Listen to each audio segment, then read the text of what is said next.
Hola, buenos días. ¿Cómo ¿Qué están? tal? Buenos días, ¿cómo están? ¿Bien? Bien, todo muy bien. ¿Qué se conoce? Ahí en la introducción planteábamos un poco este acuerdo entre Habana y Bioceres. ¿Qué se conoce de este acuerdo en el cual están avanzando estas dos empresas? ¿Qué saben ustedes? ¿Querés arrancar, Mati? Dale, cómo no.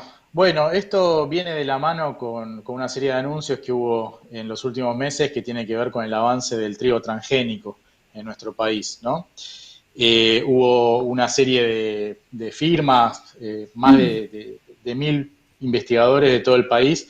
Hemos hecho una solicitada justamente para denunciar este avance que viene a profundizar lo que es el modelo de plantas transgénicas asociadas a resistencias herbicidas que ha causado tantas contaminaciones y tanta enfermedad, también obviamente asociado al desmonte. Y justamente parte de este acuerdo tendría que ver con que la empresa Habana produzca alfajores vinculados con este trigo transgénico, que en particular es resistente al glufosinato de amonio, que es un herbicida aún más tóxico que el glifosato, que ya se conoce.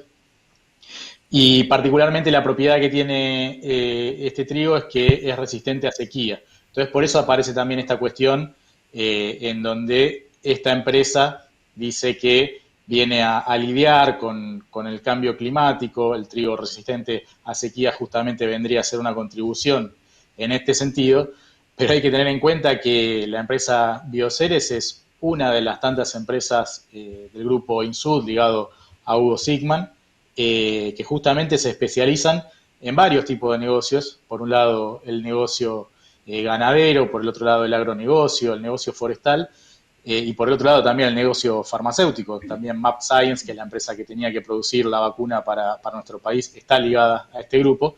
Y todos estos negocios que yo estoy mencionando son los negocios que están íntimamente ligados al desmonte, al avance de la frontera del agro, todo lo cual ha venido generando no solamente sequías, incendios, inundaciones, epidemias, se asocia incluso al origen zoonótico de la pandemia de COVID que estamos viviendo, ¿no? Todo esto, ¿no? No porque haya surgido acá, pero quiero decir, es parte, digamos, del mismo modelo. Entonces, difícilmente el avance del trigo transgénico y su asociación con alfajores transgénicos, en donde podría llegar incluso a haber trazas de glufosinato de amonio, sea una contribución de la cual tengamos que estar orgullosos o que sea auspiciosa, ¿verdad? Claro, Sí, quizás sí. en ese sentido, por ahí agregarles que hay una discusión más profunda sobre cuál es el modelo productivo para Argentina.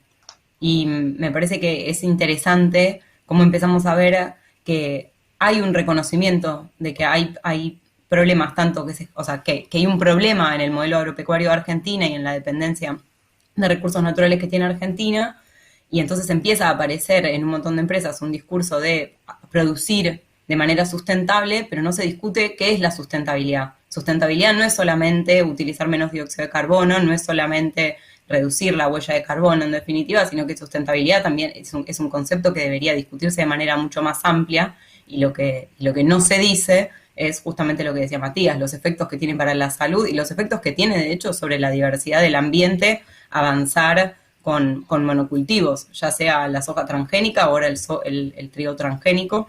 Entonces me parece que hay como dos discusiones que se enlazan, la discusión sobre los impactos que tiene sobre la salud y sobre la vida humana, pero también en ese impacto sobre la vida humana, el impacto que tiene a nivel de la posibilidad de reproducción de las personas que viven en Argentina en el mediano o largo plazo. En el corto plazo, este tipo de productos, incluso si se exportaran, podría generar dólares para Argentina, pero en el mediano o largo plazo lo que están generando es un mayor subdesarrollo, una perpetuación del subdesarrollo.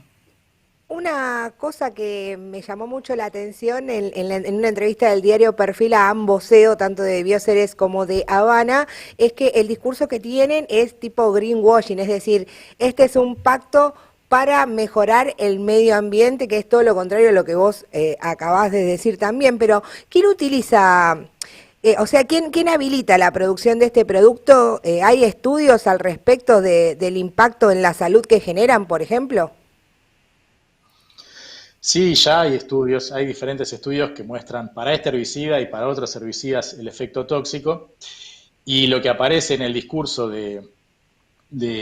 tanto de quienes dentro del CONICET a nivel de investigación como dentro de lo que tiene que ver con la empresa Bioceres manejan este desarrollo, es que en realidad no sería necesario utilizar glufosinato de amonio, que simplemente es una resistencia que se incorporó, pero que se podría plantar el trigo sin utilizar este herbicida. Lo que nosotros podríamos responder es que con la misma argumentación yo podría decir que la soja transgénica tiene resistencia a glifosato, pero no necesariamente se deba utilizar. Lo importante no es si se puede o no, sino qué es lo que efectivamente ocurre. Con el glifosato nos decían, incluso hubo un informe del CONICET en el 2009 cuando Andrés Carrasco sacó su paper mostrando los efectos toxicológicos del mismo, nos decían, bueno, bien empleado no produce mayores problemas. El problema es que no se emplea bien. Claro. Se lanzan miles de millones de toneladas de glifosato y de la misma manera se podría no utilizar el glufosinato de sodio, pero siempre que se pueda plantar y exterminar a cualquier otro tipo de planta, de hierba que moleste, se va a utilizar. Y por otro lado, aunque no se utilice, que sí se va a utilizar, aunque no se utilice, un poco lo que mencionaba Ceci, ¿no? ¿Qué tipo de solución estamos dando? Si ya de por sí el avance del monocultivo está generando los problemas que genera, está generando las sequías que genera, entre otras cosas, eh, apoyando el desarrollo de más monocultivos y la ampliación de esta frontera. O sea, esto lejos de resolver los problemas de sequía, los va a profundizar. Y cuando digo sequía, digo también inundaciones, que viene de la mano, y todo el combo de epidemias y pandemias. El desplazamiento de seres humanos que luego se aglomeran en ciudades de manera concentrada, van a parar a villas o a favelas en otros países, y que después son quienes no tienen para lavarse las manos, no tienen agua potable, y son quienes más sufren luego los efectos de una pandemia como la de COVID. Por este tema les incorporo una pregunta. Dado esta situación con el trigo transgénico, las implicancias que tiene, bueno, con todo esto que comentaban, ¿qué instituciones le dan el aval, digamos, a que se pueda producir, que se pueda trabajar con ese tipo de cosechas? ¿Tiene Lo algún aval primero, efectivo ya? Perdón. Lo primero, antes que nada, hay que decir que el trigo transgénico está patentado también. Ujú, Y ahí eso nos va. mete en otra discusión adicional sobre la apropiación y la privatización de conocimiento, porque parte de los desarrollos fueron realizados en una universidad pública. Entonces, más allá de los efectos, o sea, o considerando incluso los efectos que eso tiene para la salud, para la vida humana, para la diversidad productiva y de flora, de fauna y todo lo que mencionaba Matías, hay que también señalar que hay un aval, además de los avales que después se empiezan a contar a nivel la aprobación del uso del producto, hay un paso anterior que es patentar el resultado, es decir, ya poner sobre la mesa que el objetivo final es el rédito económico. Si se patenta el resultado, hay una búsqueda de que esa privatización de conocimiento genere más rédito económico. Y ahí es donde se pone en evidencia lo que decía Matías. Es verdad que quizás no sea necesario usar el glufosinato, pero si en la ecuación productiva es más redituable utilizarlo que no utilizarlo, se va a utilizar. Y eso es lo que hay que tener en cuenta.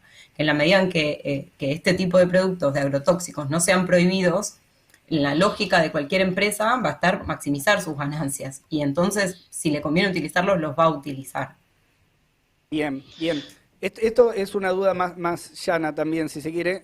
En el caso del acuerdo entre Bioceres y Habana, pensando en los alfajores producidos con ese trigo transgénico, la absorción, si vos ingerís, digamos, esos alfajores, digamos, de ese tóxico, sería superior a lo que a un alimento generado con un trigo, con otro tipo de trigo o incluso con otro tipo de, de componentes utilizados para su cosecha, como el glifosato, por ejemplo. Mira, respondo tu pregunta y la ligo también con la pregunta anterior y con lo que Mm, mencionaba Cecilia hace un rato. Eh, Respecto, digamos, de cuánto ingeriremos de glufosinato de sodio, de glufosinato de amonio, perdón, obviamente es hacer futurología, es difícil decir si tendría un impacto mm, rápido, lento, o si no tendría ninguno. Lo que sí se sabe es que hay trazas de glifosato, que es el que hace rato, digamos, se viene utilizando como herbicida para la mayor parte de los cultivos, y se encuentran trazas en todo tipo de productos, comestibles y no comestibles, ¿sí? O sea, eso ocurre y se ha medido ya, con lo cual podría pasar. Después, bueno, están los efectos agudos, los efectos crónicos a largo plazo, efectos que tienen que ver también con cómo se liberan los herbicidas, los y las trabajadoras que tienen que trabajar manualmente con ellos. En el caso del glifosato estaban también el caso de los niños bandera, las escuelas fumigadas, rurales, ¿no? Pero lo ligo un poco también con la pregunta anterior, bueno, ¿quién está detrás de todo esto a nivel de la investigación? Bueno, por un lado el CONICET y por el otro lado el Instituto INDEAR en Rosario, que son quienes trabajan en la alianza con Bioceres. Y esto se liga también un poco con ese trabajo que vos mencionabas al principio, que acabamos de publicar con Cecilia y con otros colaboradores de manera interdisciplinaria, en donde justamente mostramos este extractivismo de conocimiento que se produce, cómo el CONICET y las universidades públicas terminan trabajando, en definitiva, para estas corporaciones privadas que se apropian de nuestro conocimiento y lo terminan utilizando para el lucro privado y como efecto colateral nos terminan muchas veces contaminando, subdesarrollando y muchos etcétera. Pero lo que aparece de manera más grave y más clara es que acá son dos casos patentes de dos empresas asociadas al grupo Insud. Las mismas empresas que generan las sequías y las inundaciones son las que después te venden la solución. ¿Cuál es la solución? Bueno, te generé un trigo resistente a la sequía. Y de la misma manera, las mismas empresas que producen las epidemias y las pandemias de origen zoonótico asociados al ganado porcino, al ganado de ave, etcétera, son las que luego te fabrican las vacunas. Entonces, hay que tener en cuenta que estas son falsas soluciones, que no son otra cosa que parches que terminan profundizando estas cuestiones. En el estudio que nosotros hacíamos con Cecilia, se veía muy claro cómo la propia agenda de investigación en biomedicina y salud, en las principales revistas internacionales, termina priorizando la intervención farmacológica, los tratamientos para cada enfermedad, sobre todo en cáncer y en enfermedades cardiovasculares, que son las más redituables, pero muy poco, prácticamente nada, aparece de lo que tiene que ver con los estudios de los impactos sociales y ambientales sobre la salud. ¿Sí? No aparece una idea en la agenda de investigación en biomedicina y salud de tratar de apuntar a que no se genere la enfermedad por culpa de las cuestiones sociales y ambientales, sino que está apuntada más que nada a tratar de venderte algo que vos puedas consumir, un tratamiento, todo asociado al... Bien,